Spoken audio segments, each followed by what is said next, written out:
Section 3. The general welfare. When our founders wrote in the Constitution that the federal government would promote the general welfare, they could not have fathomed a massive bureaucracy that would someday spend $3 trillion in a single year, roughly the sum, combined, spent by the departments covered in this section in 2022. Approximately half of that colossal sum was spent by the Department of Health and Human Services, HHS, alone, the belly of the massive behemoth that is the modern administrative state. HHS is home to Medicare and Medicaid, the principal drivers of our $31 trillion national debt. When Congress passed and President Lyndon B. Johnson signed into law these programs, they were set on autopilot with no plan for how to pay for them. The first year that Medicare spending was visible on the books was 1967. From that point on through 2020, according to the American Main Street Initiative's analysis of official federal tallies, Medicare and Medicaid combined cost $17.8 trillion. While our combined federal deficits over that same span were $17.9 trillion. In essence, our deficit problem is a Medicare and Medicaid problem. HHS is also home to the Centers for Disease Control and Prevention, CDC, and the National Institutes of Health, NIH, the duo most responsible, along with President Joe Biden, for the irrational, destructive, un-American mask and vaccine mandates that were imposed upon an ostensibly free people during the COVID-19 pandemic. All along it was clear from randomized controlled trials, the gold standard of medical research, that masks provide little to no benefit in preventing the spread of viruses, and might even be counterproductive. Yet the CDC ignored these high-quality RCTs, cherry-picked from politically malleable, observational studies, and declared that everyone except children and infants below the age of 2 should don masks. Under COVID, as former director of HHS's Office of Civil Rights Roger Severino writes in Chapter 14, the CDC exposed itself as perhaps the most incompetent and arrogant agency in the federal government. Nor is the CDC the only villain in this play. Severino writes of the National Institutes of Health, despite its popular image as a benign science agency, NIH was responsible for paying for research in aborted baby body parts. Human-animal chimera experiments, in which the genes of humans and animals are mixed, and gain-of-function viral research that may have been responsible for COVID-19. Severino writes that Anthony Fauci's division of the NIH, the National Institute of Allergy and Infectious Diseases, owns half the patent for the Moderna COVID-19 vaccine, and several NIH employees receive up to $150,000 annually from Moderna vaccine sales. That would be the same experimental mRNA vaccine that the CDC now wants to force on children, who are at little to no risk from COVID-19 but at great risk from public health officials. The incestuous relationship between the NIH, CDC and vaccine makers, with all of the conflict of interest it entails, cannot be allowed to continue. And the revolving door between them must be locked. As Severino writes, funding for scientific research should not be controlled by a small group of highly paid and unaccountable insiders at the NIH, many of whom stay in power for decades. The NIH monopoly on directing research should be broken. What's more, NIH has long been at the forefront in pushing junk gender science. The next HHS secretary should immediately put an end to the department's foray into woke transgender activism. HHS also pushes abortion as a form of health care, skirting and sometimes blatantly defying the Hyde Amendment in the process. Severino writes that the FDA should reverse its approval of chemical abortion drugs, because the politicized approval process was illegal from the start. In addition, HHS programs often violate the spirit, and sometimes the letter, of conscience protection laws. Severino writes that the HHS secretary should pursue a robust agenda to protect the fundamental right to life, protect conscience rights, and uphold bodily integrity rooted in biological realities, not ideology. The next secretary should also reverse the Biden administration's focus on LGBTQ equity, subsidizing single motherhood, disincentivizing work, and penalizing marriage. Replacing such policies with those encouraging marriage, work, motherhood, fatherhood, and nuclear families. If there is another department that has gone off the rails like HHS during the Obama and Biden administrations, it is the once proud Department of Justice, DOJ. As former counselor to the Attorney General Gene Hamilton writes in Chapter 17, the department has a long and noble history. Edmund Randolph, the first Attorney General, took office the same year as President Washington, yet its long-standing reputation has been marred by the Biden administration's abuse of the department's powers for its own ends.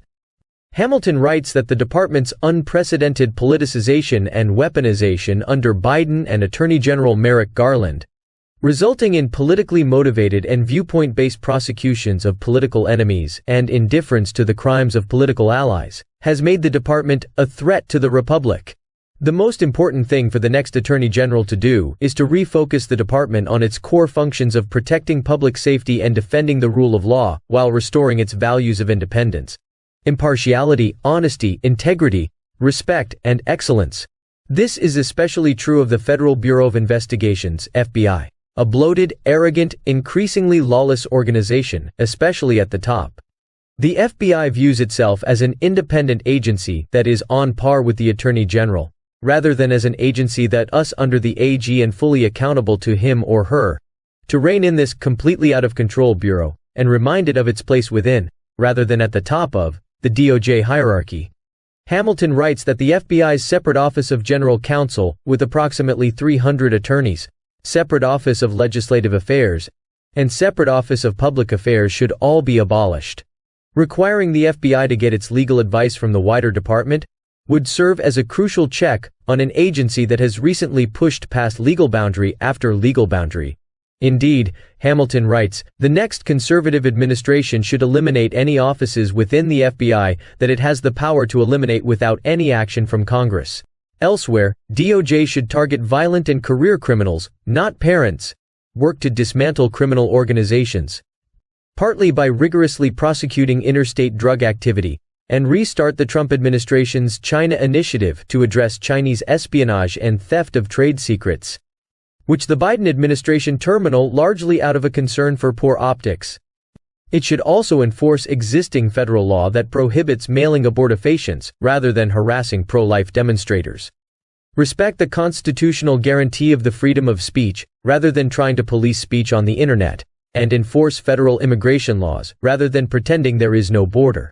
In contrast to DOJ's long history, the Department of Education, the Department or ED, discussed by Lindsey Burke in Chapter 11, is a creation of the Jimmy Carter administration. The department is a convenient one-stop shop for the woke education cartel, which, as the COVID era showed, is not particularly concerned with children's education. Schools should be responsive to parents, rather than to leftist advocates intent on indoctrination. And the more the federal government is involved in education, the less responsive to parents the public schools will be. This department is an example of federal intrusion into a traditionally state and local realm. For the sake of American children, Congress should shutter it, and return control of education to the states. Short of this, the Secretary of Education should insist that the department serve parents and American ideals, not advocates whose message is that children can choose their own sex.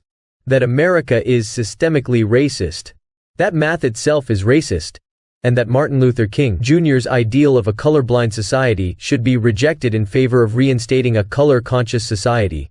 The next head of this department will have a lot to do, hopefully culminating in the department's closure and the salutary restoration of educational control to states, localities, and parents.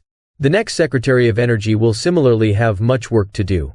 Under the next president, the Department of Energy should end the Biden administration's unprovoked war on fossil fuels, restore America's energy independence, oppose eyesore windmills built at taxpayer expense, and respect the right of Americans to buy and drive cars of their own choosing, rather than trying to force them into electric vehicles and eventually out of the driver's seat altogether in favor of self-driving robots.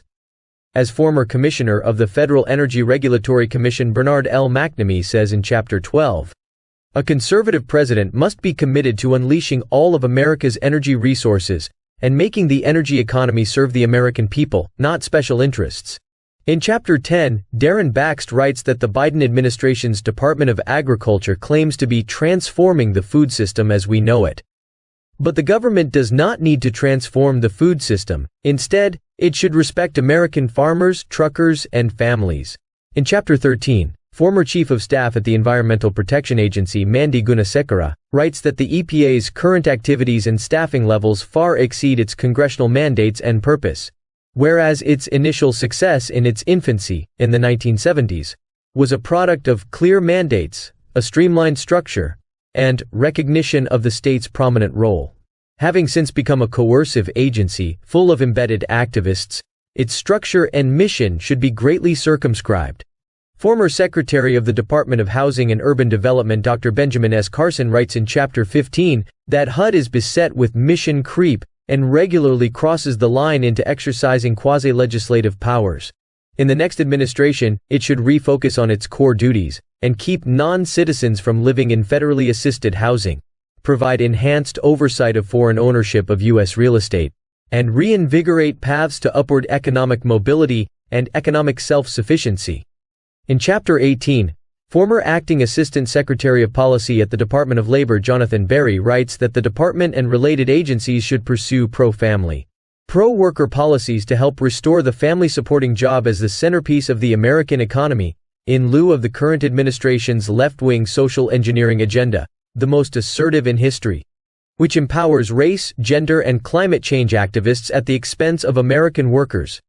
In Chapter 19, on the Department of Transportation, DOT, former DOT Deputy Assistant Director for Research and Technology Diana Furchtgott-Roth writes, "In pursuit of an anti-fossil fuel climate agenda never approved by Congress, the Biden administration has raised fuel economy requirements to levels that cannot realistically be met by most gas-powered cars, thereby reducing Americans' freedom while increasing costs."